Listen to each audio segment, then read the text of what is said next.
Hi, this is Will Cook of the Will Cook Group at Keller Williams Luxury Homes. Welcome back to my video blog. Today I'm going to talk about the question everybody's asking. Are we in a housing bubble and is the market going to crash?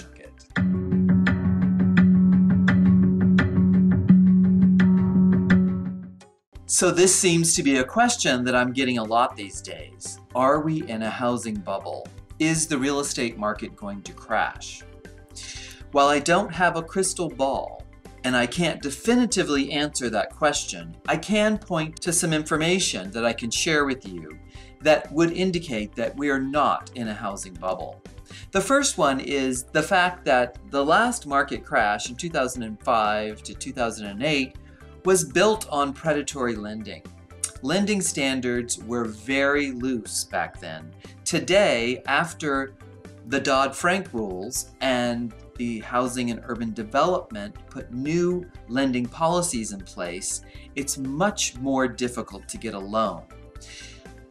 Lenders check your down payment, they check your debt to income ratio, and they have very strict standards to getting loans.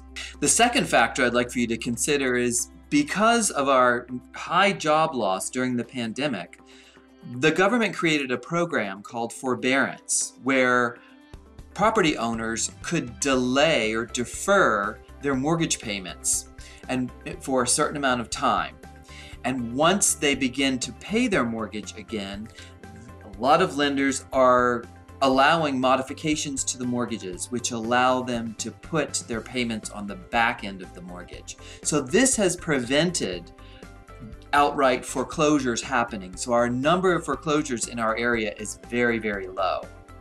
The third factor I'd like for you to consider is the fact that in the last year, in the Greater Palm Springs area, home prices have appreciated an average of 21%, which gives a lot of homeowners additional equity in their homes. So if they found themselves in a difficult place, they would be able to get out of their home and cover their closing costs quite easily with the 21% appreciation over the last year.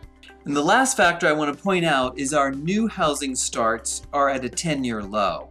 Builders have not built like they did during the market run-up in 2005.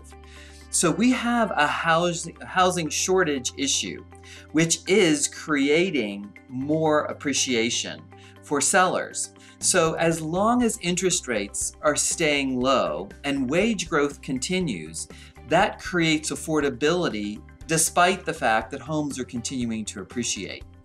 We are projecting over this next year a continued appreciation of homes in the range of 6 to 7%. So these are the reasons why nothing is pointing to a housing bubble. And if you're interested in purchasing a house, now might be the time to do that so you don't pay an additional 6 or 7% in the next year. If you have any questions about your unique situation, about selling your home or purchasing in this market, please feel free to reach out to us. Also, if you have any other real estate related topics or questions that I can answer, please also feel free to reach out to me, call me, text me, or send me an email, and I'd be happy to make a video about it. Thanks so much for watching. See you next time.